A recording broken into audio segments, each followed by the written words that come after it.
سم د مینې او ښکلا حد مو مات کړی، سم د مینې او ښکلا حد مو مات کړی، راته ګوري دا دنیا حد مو مات کړی. لکه شات داسې خواږیو محترمه، لکه شات داسې خواږیو محترمه، باور وکړه ما او تا حد مو مات کړی. د خلیل په شان مو سره اورونه یخ کړل،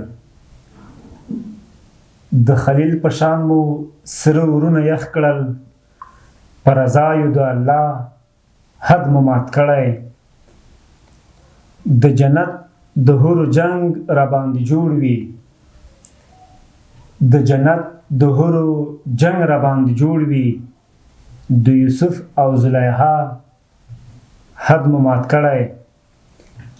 پر دنیا مو اوس د راج شمله چلیږي، پر دنیا مو اوس د راج شمله چلیږي، له دې ځمکې تر سما حد مو مات کړی. عمري ملنګه اوس یې ننداره کړه، عمري ملنګه اوس یې ننداره کړه، مخ ښکاره کړلو اشنا حد مو مات کړی. ماشاءالله. د ویاړ میډیا د غزل ماښام ادبي خپرونې درنو لیدونکو السلام علیکم ورحمت الله وبرکاتو. عبدالرحیم فدا او دوست محمد هلال حاضر یو تر څو تاسو ته دغه ادبي خپرونه وړاندې کړو. نن بیا هم په دې وتوانېدو تر څو یو شاعر ملګری ستاسو مخې ته حاضر کړو. خوشبختانه په نننۍ خپرونه کې د سیمې په کچه ښه شاعر، لیکوال، د ادبیاتو د برخې مسلکي او زموږ درون ملګری محمد حامد عمري زموږ سره میلمه دی. په دې هیله چې خپرونه تر پایه وګورئ. موږ په دې خپرونه کې د هغه سره په ادبي هڅو، هلو ځلو او د هغه په ادبي ژوند ځای ځای به د ده سره د ده شعرونه اورو. نو په خپرونه کې ډېر قدرمن عمري صاحب ښه راغلاست درته وایو. هر کله راشئ. ډېره مننه چې زموږ بلنه مو ومنله او دا دی تر سټوډیو راغلی. مننه تاسو نه هم ډېره مننه چې موږ ته مو وخت وکړ. ژوندي اوسئ، خیر اوسئ، آباد اوسئ. قربان، ډېره مننه، خیر اوسئ.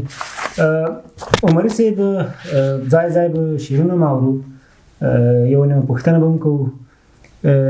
په لومړیو کې کله دا پوښتنه وکړو چې په شعر کې د ښکلا، عاطفې او نوښت لپاره تر کومه کار شوی دی؟ ځکه ادبیاتو له پیړیو را دېخوا تغییر کړی دی.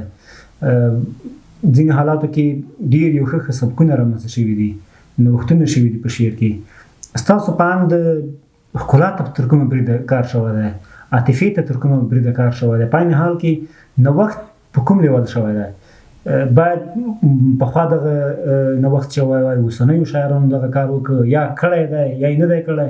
ستاسو په اند په دغه برخه کې تر څومره کار شوی دی او څومره اړتیا ده؟ بسم الله الرحمن الرحیم. د شعر ښکلا او نوښت ته لکه څرنګه چې ادبیاتو د کوم وخت نه پرمختګ شروع کړی یا کوم وخت کې رامنځته شوي دي، په لومړي سر کې شعر د ښکلا نوښت نه لرلو، په عموم کې یعنې عاطفي اړخ یې نه لرلو. بیا وروسته قرار په د منځنیو پیړیو کې چې موږ ادبیاتو ډېر پرمختګ وکړ، پښتو ادبیاتو ته ډېر کار شوی دی.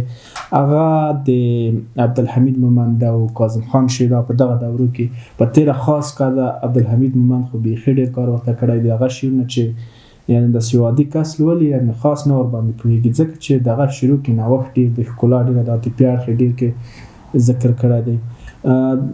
دغه منځنیو پیړیو ته د منځنۍ دورې ته د ادبیاتو موږ د ښکلا له لحاظه ډېره ښه دوره ویلی شو، ځکه دوی نه مخکې پړاو چې کوم رحمان بابا خپله په شعر کې بېل نوښت رامنځته کړ چې هغه تصوف و، عرفان و. د هغه نه مخکې خوشحال خان و. خوشحال خان هم ټولو ته جوته ده چې هغه په شعر کې ډېر نوښتونه رامنځته کړي. د شعر موضوعي اړخ یې ډېر سپړلی دی. همدارنګه په شعر کې بېلابېل فورمونه رامنځته کړل، د عربي ادبیاتو نه یې فورمونه واخیستل. نو په ټوله کې موږ د پښتو ادبیاتو منځنۍ دوره د لرغونې دورې په مناسب ډېره ښه بللی شو چې ډېر نوښتونه کې رامنځته شوي دي. همدارنګه شعر ډېر لوړو پوړیو ته رسېدلی، ډېر پرمختګ یې کړی دی. او د هغه نه وروسته په اوس وخت کې شعر ته کار شوی دی، ښه سم کار ورته شوی. اوس هم شاعران شته دي په معاصر وخت کې موږ د حمزه بابا شینواري یادونه کولی شو، ډېر نوښت په شعر کې راوستلی دی.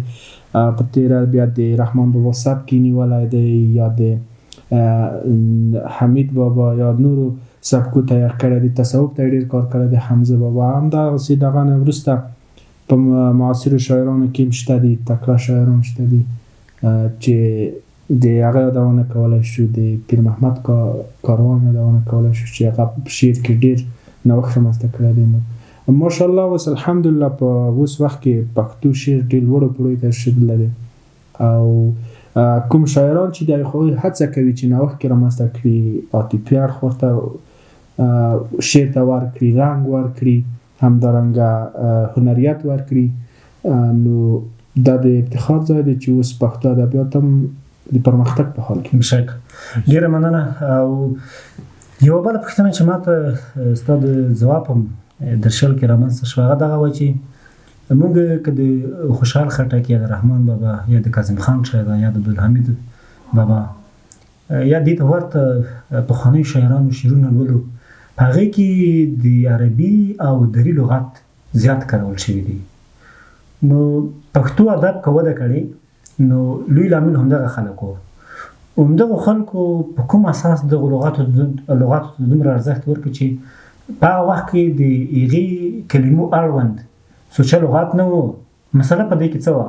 که موږ د پښتو ادبیاتو دپاره کار کوو نو په شعر کې یوه ښه ځانګړنه دغه ده چې شعر باید ساده، هم فهمه او د عام و تام د ټولو لپاره، د اورېدونکو لپاره، د لوستونکو لپاره د اخذ یوه ذریعه وي. نو که چېرته سخت عربي لغات استعمال شوي وي یا سخت دري لغات استعمال شوي وي، نو د دې لامل په څه کې وو؟ دا بالکل ستاسو پوښتنه په ځای ده. دا بېلابېل لاملونه لري.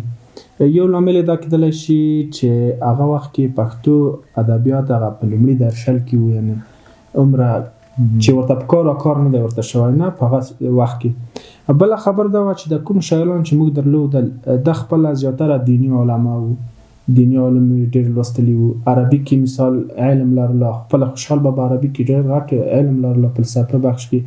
نو د هغه تاثیر و چې دوی په شعرونو کې دري او عربي لغات کارولي وو. بله مهمه هغه لامل دا هم کېدلی شي چې په هغه وخت کې دغه وخت مروج علوم زیاتره دري او فارسي ژبه وو، یعنې هغه ابتدایي علوم یې چې وو یا نور پورته د کومه درجه کې چې یا که د دیني علومو کتابونه وو اکثریت دري وو.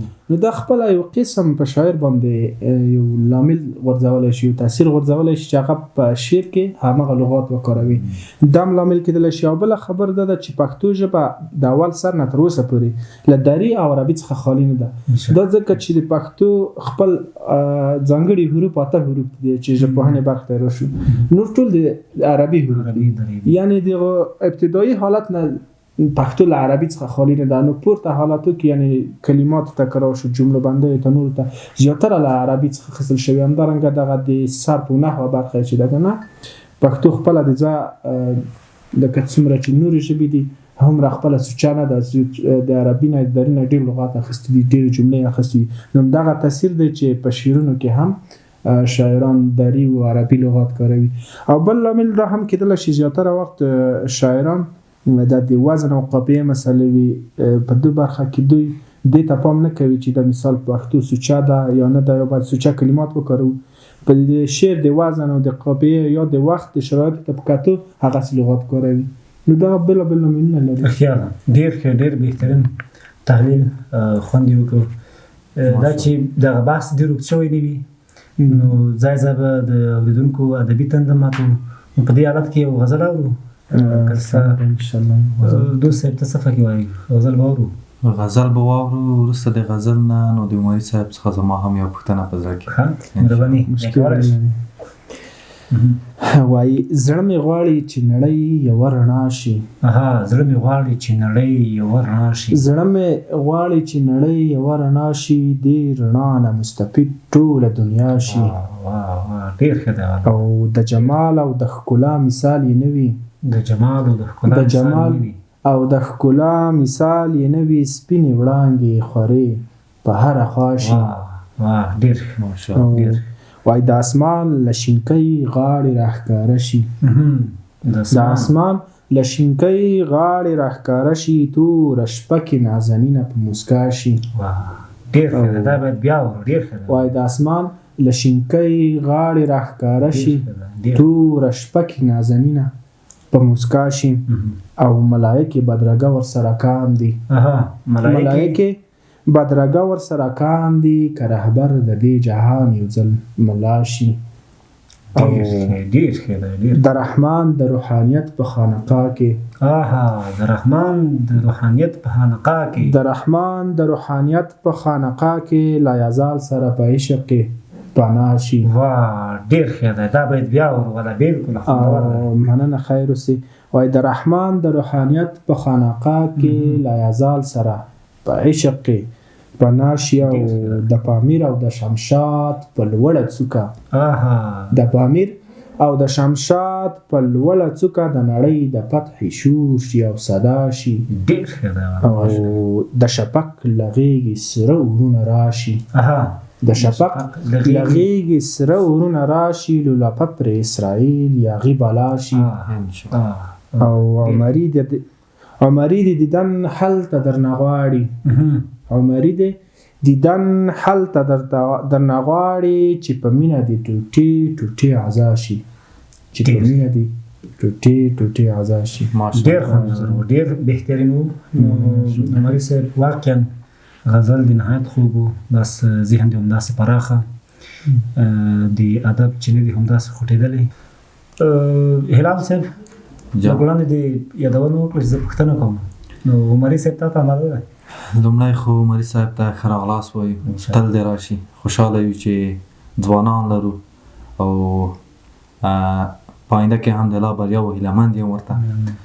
د عمري صاحب څخه مې پوښتنه دا ده چې کوم لاملونه یې دو باعث ګرځي چې یو څوک دې شاعر شي، یو څوک دې شعر لیکلو ته مخه کړي، د دې یا او بل د ده پر ژوند کې څه شی د دې باعث ګرځېدلي تر څو دی شعر ته مخه کړي او څه وخت یې مخه کړې ده، کوم لاملونه وو؟ بالکل ښه پوښتنه دې وکړه. لومړۍ پوښتنه، شعر چې دی بېلابېل لاملونه لري چې یو کس شعر لیکي، یو کس شاعر کېږي. لومړی خو بعضې کسان دي فطري په داسې یو پیدا شوي دي چې په ذهنیت کې دوی ته شعر خوند ورکوي. یعنې کله دوی دا د ژوند پړاوونه وهي د وړکتوب څخه شعر خوند ورکوي، فطري دی. بعضې لاملونه داسې دي چې یو غم سړي ته پېښېږي. غم بېلابېل، یا مثال د کورنۍ د اعضاو غمونه دي، یا د یو ملګري غم دی، یا د وطن په درد باندې سړی غمجنېږي، دغه غم دی. یا یوه داسې پېښه رامنځته کېږي چې ته ډېر پرې ودردېږي، نو دغه پېښه په تا باندې بل قسم تاثیر وکړي، دغه په وجه باندې الهامي تا ته شعر درشي. خپل د زړه بغس د شعر په ژبه باندې یعنې ډېره خوشحالي او ډېره غم د دو باعث ګرځي چې څوک دی شعر ته زیاتره وخت یعنې که دې لیدلي وي شعر کې ډېر وخت غم دی، د مینې او درد او دغه مسایل بېلتون او هجران دا کېږي. نو دغه زیاتره وخت یعنې د غم مسله د زړه درد او بېلتون هجران دغه باعث کېدلی شي چې کس شعر ولیکي. غم خو د په داسې خدای لرې لري چې د ده په شعر او شاعرۍ کې به د کومې برخې ډېر کمال وي. نو موږ خو خپله چې زه کله د مکتب دوران و مکتب ته تللو، نو خپله مې هم د اوله څخه د پښتو ژبې او ادب سره مینه وه. په دغه کې مو شعرونه لوستل، کله به مجلسونه و دغه د کتابو کې چې کوم شعرونه دي د مروج شاعرانو دغه به مې لوستل. دو خپله ماته بل قسم یو الهام راکولو، د شعر ته مې نوره مینه زیاتېدله. بیا مې شعرونه لیکل، خو په هغه وخت کې مې وزن او قافیې ته دومره فکر نه کاوه او پرې پوهېدلم نه ورباندې، خو هغه خپل زړه مې ورباندې خوشحاله کړی و. بیا نو د انقلاب شپې ورځې وې، نو په دغه شپو ورځو کې نو یو خوږ ملګری د لاسه ورکړو چې هغه یو خو د ځان د شعر سره جوړه او علاقه درلوده. بس دغه د ملګري هجران او بېلتون دې ته مخه هواره کړه چې د شعر نور هم د شعر الهام ماته کېدلو، شعرونه مې یعنې نور هم لیکل. خو کله مې چې یو ملګري ته شعر وړاندې کړلو، هغه مخکې حالت نه یو څه ښه شوی و شعر ملګرو به تشویقولم په سیند کې به تشویقولم زیاتره وخت به چېرته مجلس و شعر به مې ویلو نو هغه وخت نه بس ما شعرونو باندې پیل وکړو هله د لومړني شعرونه چې وو نو د انقلاب سختې شپې وې په افغانستان کې خونړی انقلاب و وژنې وې نو زیاتره بس د انقلاب مربوط د غم او درد دغه هجران ډېر پکې لیدل کېدو بیا وروسته چې کله بېلته مسلکي بخش ته راغللو د پښتو ادبیاتو پوهنځی مې شروع کړله د شعر کیفیت او موضوع دم درک کړل بیا شعر خپله بل کیفیت ته راغللو یعنې په شعر کې ډول نوښت رامنځته شول یو ډول نوښت ته مې ورکړلو داسې بېلابېل لامل کېدلی شي فدا صاحب د شاعر په هر بیت کې نو بالا خبرې پرتې دي نو د هر بیت او د هر شعر باید خیال وساتو او په هغې کې د شاعر د ژوند د خوشحالۍ او غمونو انځورونه او داسې ویل شوي دي چې شعرونه د شاعرانو اولادونه دي نو اوس به داسې وکړو چې یو بل غزل به هم ترې واورو غزل به ترې واورو بسم الله الرحمن الرحیم وایي تورې زلفې چې سینګار کړي سړی وژني تورې زلفې چې سینګار کړي سړی وژني تورې زلفې چې سینګار کړي سړی وژني پکې رسم چې بیا سړی وژني څه یو نه ډېره تشبیه دغه خلک نو په مینه څه خبر دي دغه خلک نو په مینه څه خبر دي خلک نو په مینه څه خبر دي راز د عشق چې سهار کړي سړی وژني او دا دنیا خو هم بیخي تیزه روانه دا دنیا خو هم بیخي تیزه روانه لکه باز داسې رفتار کړي سړی وژني او یا مجنون غوندې په یار پسې کړیږي یا مجنون غوندې په یار پسې کړیږي یا منصور غوندې ګفتار کړي سړی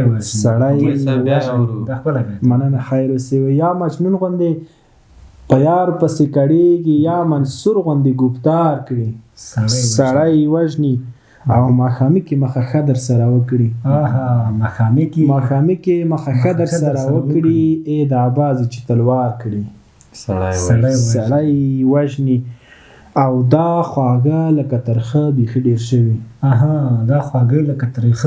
دا خواږه لکه ترخه بیخي ډېر شوي چې چل هم لکه د مار کړي سړی وژني او عمري ملنګه تورې سترګې ښې دي عمري ملنګه تورې سترګې ښې دي شنې قاتلې دي ګزار کړي سړی وژني دا بیا ورو مننه وایي عمري ملنګه تورې سترګې ښې دي عمري ملنګه تورې سترګې ښې دي شنې قاتلې دي ګزار کړي سړی وژني او تورې زلفې چې سینګار کړي سړی وژني پکې رسم چې بیا لار کړي سړی وژني ډېر ښه ده بیخي ماشاءالله ډېر خوند یې وکړ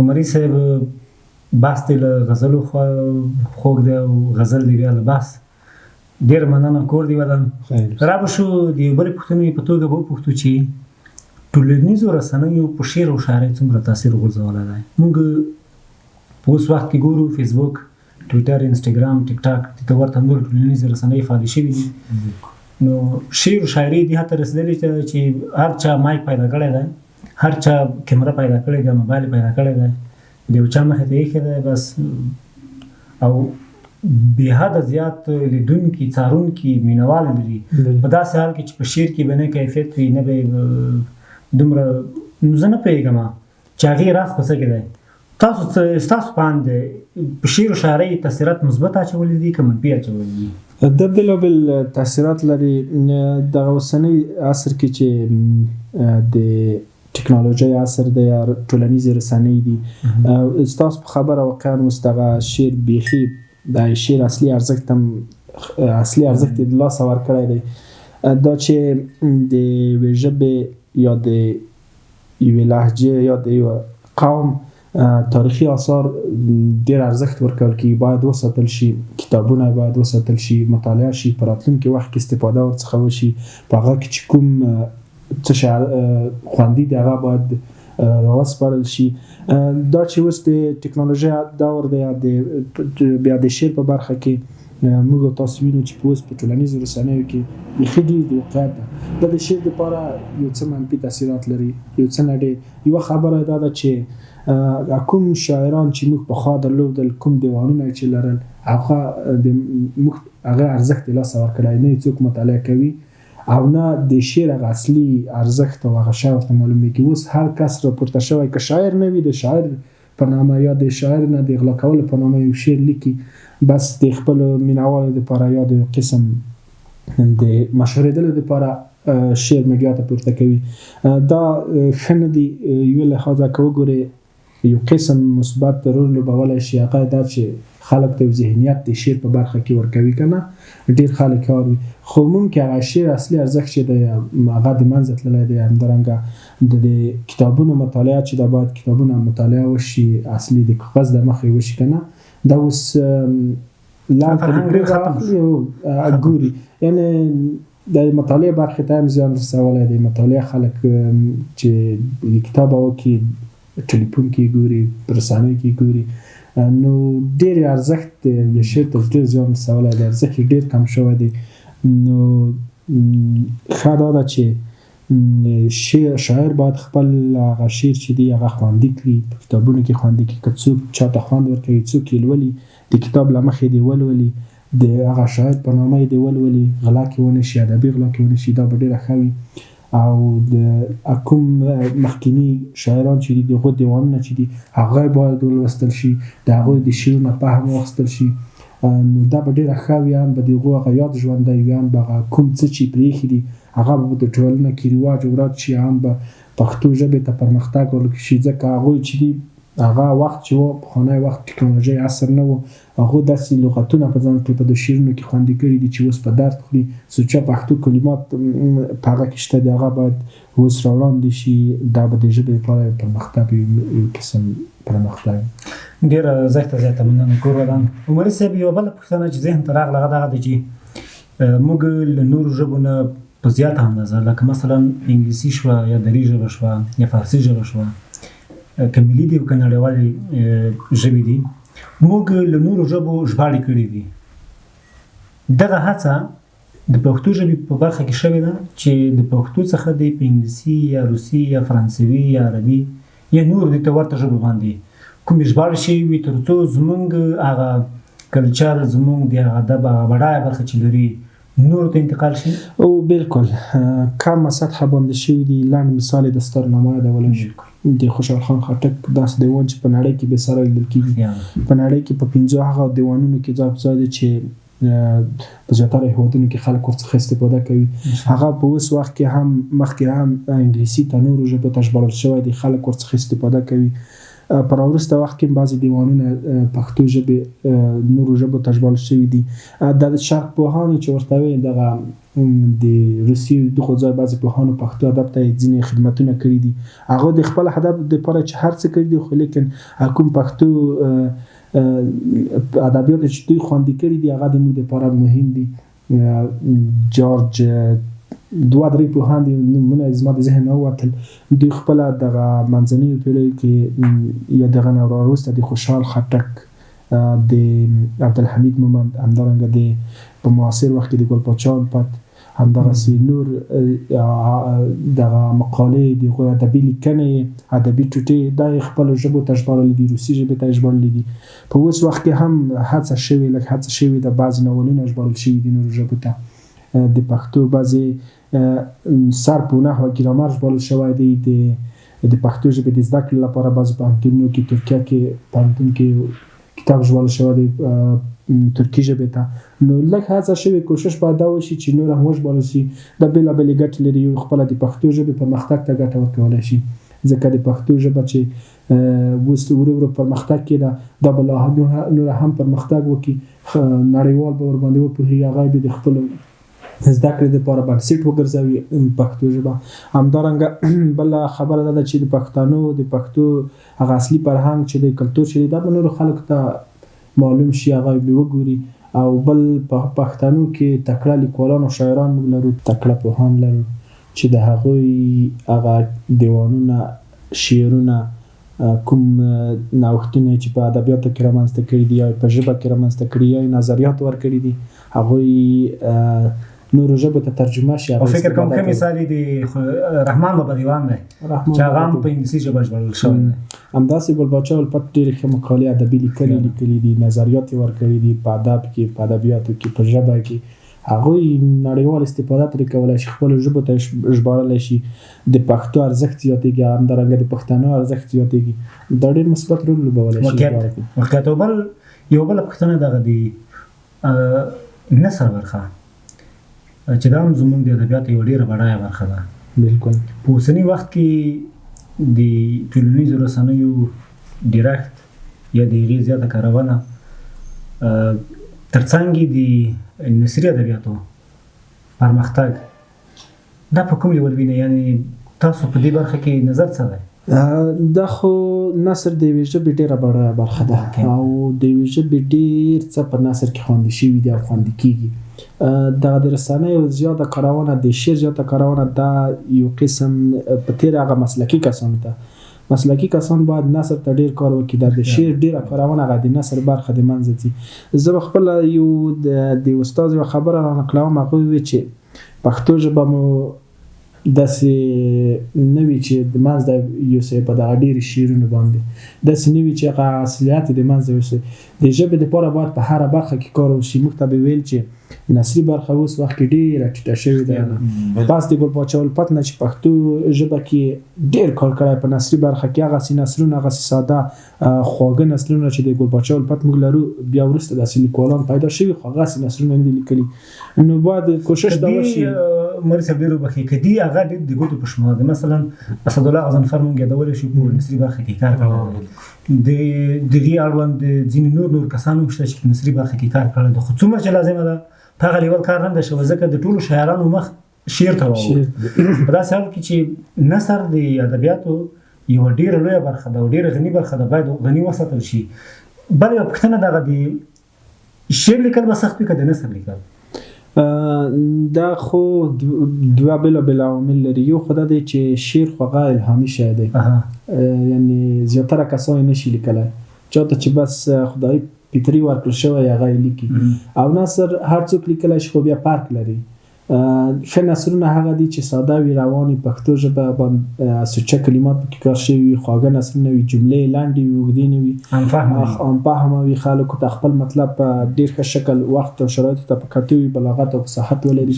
نور نثرونه خو هر څوک لیکلی شي، خو ښه نثرونه هغه دي چې ښه وي، د کوم دغه صفات ولري. او نظم چې دی، نظم خو بیا خاص کسان لیکلی شي، خو څومره ارزښت چې نثر لري هغه بیا نظم نه لري، ځکه په نثر کې ډېر څه خوندي کېدلی شي او د پښتو لپاره ډېر خدمت کې کېدلی شي. نظم کې خو عربي کلمات هم خلک استعمالوي د قافیې دپاره، کله کله د قافیې دپاره د ژبې هغه ثبت و نحو بر هم ماتېږي، یعنې کلمات بېلابېل او دغه ماضي او مخکې زمانه وروسته زمانه په دې کې بعضې توپیرونه رامنځته کېږي. نثر ډېره بډایه برخه ده، باید نثر ته باید ډېر کار وشي. ژبه چې پرمختګ کا یعنی که 10% 40% شعر نظم برخه وبولو، دغه 80% نثر برخه ده. په نثر کې ډېر شیان خوندي کېږي. نو د مخکې د رسنیو خبره وکړه، دا یو قسم نثر ته یو قسم زیان رسولی دی، ځکه اوس نثر ته څوک زړه نه ښه کوي. نظم لنډ شی دی، وایي خوند هم ورکوي، زمزمه کوي. عمري صاحب ډېره زښته زیاته مننه. کور دې ودان. د پروګرام دغه شیبو کې بیا غواړو چې غزل واورو. سمن انشاءالله یو ملي غزل ورته وایي، حماسي یا وطني غزل ورته وایي. وایي دا چې وایي امنیت دی، هو بیخي صحیح ده. دا چې وایي امنیت دی، هو بیخي صحیح ده، په خپله خاوره کې عزت دی، هو بیخي صحیح ده. او د بدنیتیو د پیغور کمبله ټوله شوله، د بدنیتیو د پیغور کمبله ټوله شوله، دلته اوس مینه محبت دی، بیخي صحیح ده. او له جنګه خلاص اوس نو امن غوټۍ وسپړلې، له جنګه خلاص اوس نو امن غوټۍ وسپړلې، د خدای له لوري یو نعمت دی، هو بیخي صحیح ده.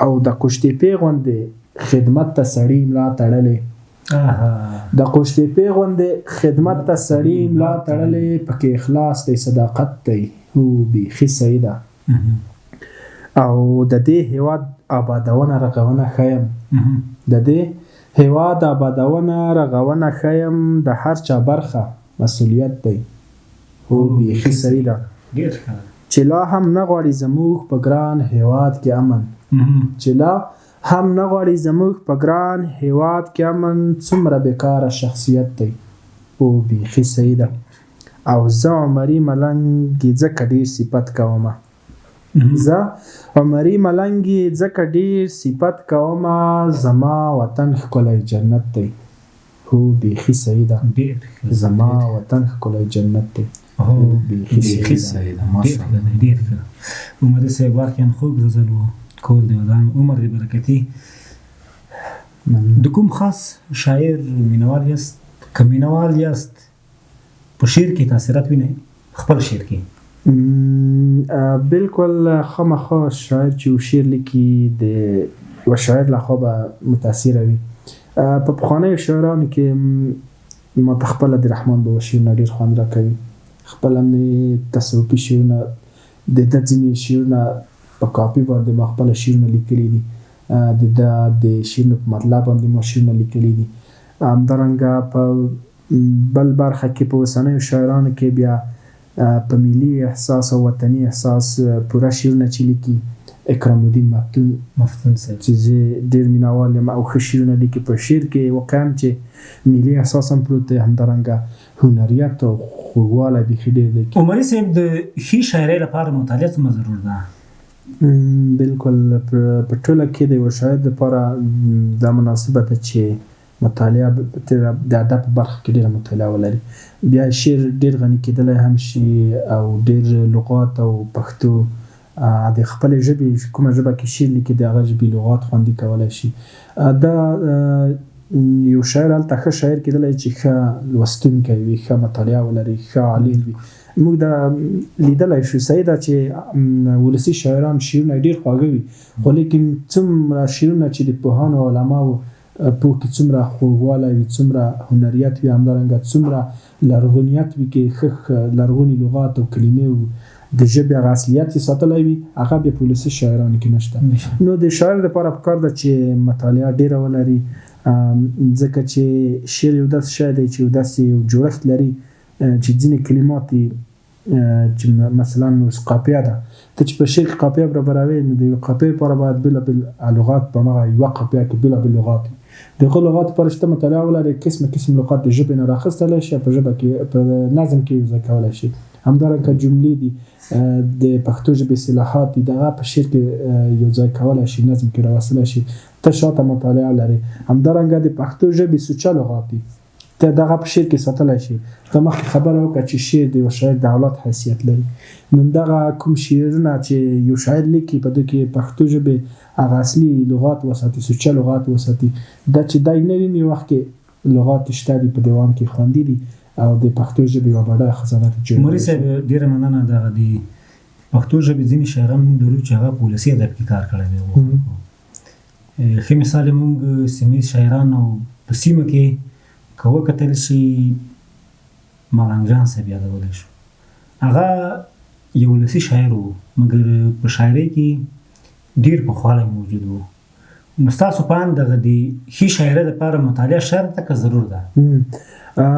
دا ضرور ده شرط نه ده که شرط وای بیا به نو ولسي شاعرانو بیخي شاعري نه کړي ضرور ده چې یعنې که مطالعه ولرې لوستنه ورسره ولرې کتابونه ورسره مطالعه کې ښه ده شعر کې د ښه والی راځي شعر دې پوخېږي ناوخت کې رامنځته کېږي ځکه اوس ولسي شاعران زیاتره موږ تاسو چې وینو یو قالب کې به شاعري کې بس هغه به هدف ګرځولي که نه یا داسې بعض شاعران وینو چې بیخي د قالب وتلي وي خو په شعر کې یو وزن وي یو قافیه وي که نه نو که چېرې مطالعه سړی ولري د شعر ټول فورمونه ورته معلومېږي ډېره مننه ښاغلی عمري صاحب د پښتو ژبې یوه بله بډایه برخه چې په ولسي ادب کې خوندي ده هغه لنډۍ ده او موږ دغه یو ویاړ لرو دغه خوشبختانه ویلی شو چې د نړۍ هېڅ ژبه لنډۍ نه لري. اوس په اردو ادبیاتو کې دا هڅه روانه ده ترڅو دا ډول یو کالب ساز کړي جوړ کړي، خو ممکنه نه ده ځکه پښتو یوه غني ژبه ده او د غني کېدا یو ښه لامل یې همدغه لنډۍ ده.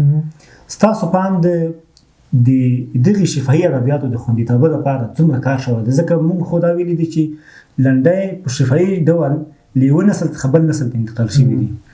د خوندیتوب دپاره څه کول پکار دي؟ بالکل لنډۍ یا ټپیز چې ورته وایي دا د پښتو ادب یو ډېره بډایه برخه ده. د پښتو هغه د فلکلوریک ادبیاتو یا د شفاهي ادبیاتو نه راځي. شاعر معلوم نه وي، بیا په وروستیو کې هڅه شوې ده بعضې شاعرانو بعضې لنډۍ په ځان پسې تړلي دي چې هغوی خپله لیکلي په کتابو کې ځای ورکړی، خو عموم کې چې لنډۍ هغه منشه ده هغه ولسي ریښه لري. نو باید د دې لپاره کار هم شوی دی، راټول شوي دي بغیر د لنډیو څخه نور فلکلوریک ادبیات او شفاهي ادبیات. موږ لکه د ماشومانو سندرې همداسې بتکۍ او د نور بېلابېل هغه دي فورمونه دي. خو اوس ډېر کار چې ورته شوی دی په معاصر وخت کې حبیب الله رفیع فلکلوریک ادبیات ته ډېر کار کړی دی، ولسي سندرې د نور بعضې فورمونه د دوی لپاره څېړنې هم کړي دي او خوندي کړي هم دي. باید نور کار هم وشي ځکه دا شی دی چې اساس نه لري، د ولس د خولې نه راوتلي دي، هسې نه چې سبا ذهن ووځي. مثال دا که چېرې خوندي شي د آینده دپاره موږ ته ډېره ګټه رسوي. فکر کوم د یو فاونډیشن و، د مصور په نوم فاونډیشن و، هغوی هم دا ډول د ماشوم ادبیات ته ډېر کار کړی. اوس هم په خپله اوس وخت کې کاروان صاحب هم په یو کتاب کار هم کړی دی چې هغه هم دغه د ولسي ادب دغه برخې ته کار وکړي. نو دا کافي دی که نه له دې باید لږ زیات کار شوی دی؟ ځکه دا خو ډېره مهمه برخه ده. دا باید کار زیات وشي، خپله د مسلکي کسانو مسؤلیت دی، باید کار ورته وکړي. د دغه کوم موږ په ولس کې ډېر شیان لرو په تېره په دغه بې تعلیمه برخه کې چې تعلیم نه لري، کوم کسان د پخواني زاړه کسان سپین ږیري وي، دونه موږ ډېر څه لاسته راوړلی شو. ځکه که دوی د منځه ځي او مثال دوی مړه کېږي نو هغه شی کوم موږ شاید یې لاسته ترې راوړو دا کولی شي په آینده کې هغه نه استفاده وکړو. هغه د پښتو ادب لپاره ډېر څه وي، نوي شیان رامنځته شي، نوي لغتونه رامنځته شي. نو دا ډېره ښه برخه ده، باید کار ډېر ورته وشي په ولسي برخې ته، شفاهي برخه. خیر اوس عمري صاحب، ډېر یو خوندور پروګرام، ډېر یوه ښه خپرونه دی له موږ سره تر دې دمه روانه کړې ده. نو اوس د آخري شعر لپاره اورو، بیا به موږ خپرونه پای ته رسوو ځکه تخنیکي همکار زموږ اشارې کوي چې وخت مو تقریبا پای ته رسېدلی دی. نو یو غزل اورو، بیا به له هغې وروسته خدای پامان یاخلو. سمه ده، یو غزل مې لیکلی دی، دا د یو څه تصوفي اړخ لګوي. زما شعر هم داسې ګډوډ دی. نه مهرباني اوري موضوع کې راغلی. وایي د یار له سترګو څخه اوري د ښکلا بڅرکي. د یار له سترګو څخه اوري د ښکلا بڅرکي، زما له زړه سره پیوند شي د پناه بڅرکي. له حسنداره مرمرین مخې سپوږمۍ شرمېده. د حسنداره مرمرین مخې سپوږمۍ شرمېده، په نړیوال جمال کې دغه دی رښتیا بڅرکي. چې د ښایست د مقتدیانو اقتدا یې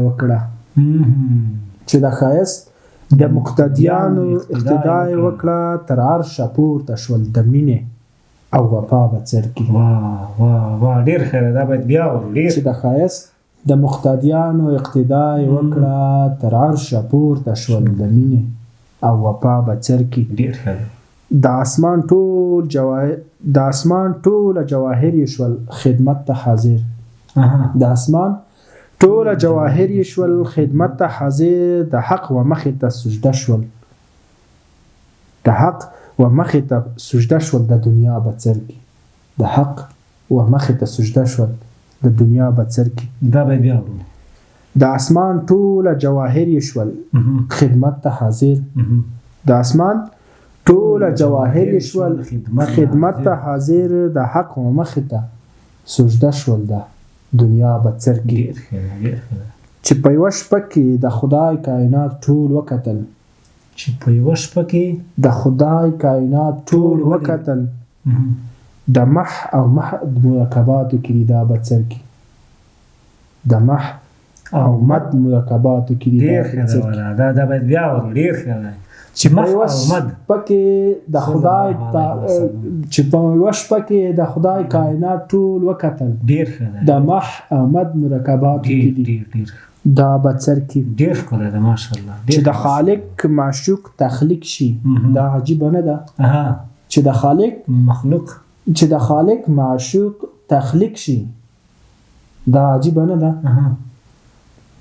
چې د خالق معشوق تخلیق شي دا عجیبه نه ده د دې امت پر راس کې داسې دي صفا بڅر کې چې د خالق معشوق تخلیق شي دا عجیبه نه ده د دې امت پر راس کې داسې دي صفا بڅر کې او د عمري ملنګ رګ رګ وجود یې ټول پناه کړ د عمري ملنګ رګ رګ وجود یې ټول پناه کړل ترې راچاپېر شول د جانان د حق بنا بڅر کې ترې راچاپېر شول د جانان د حق بنا بڅر ماشاءالله ډېر عمري صاحب بیا هم وایم مکررن دا خبره کوم چې یقینا بحث دی له غزلو غزل دی له بحث متفاوت و ډېر خوند یې وکړ زه خپلو اورېدونکو لیدونکو ته یې ورادوم چې که چېرته غواړئ چې د ادب په برخه کې ښه معلومات حاصل کړئ زموږ خپرونې در سره تعقیب کړئ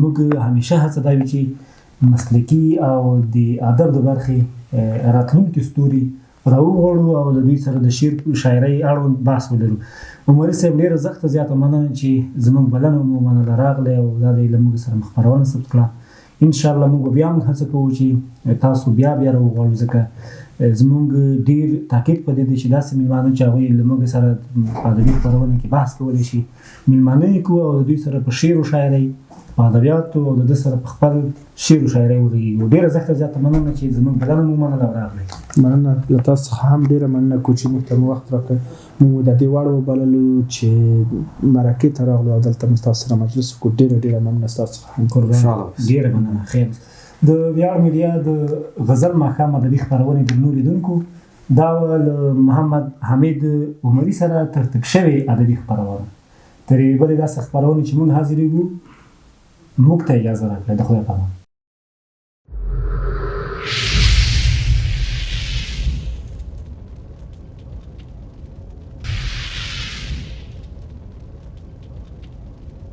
د غزل ماښام ادبي خپرونو د لیدو لپاره د ویاړ څېړنیز او فرهنګي بنسټ یوټیوب چینل سبسکرایب کړئ.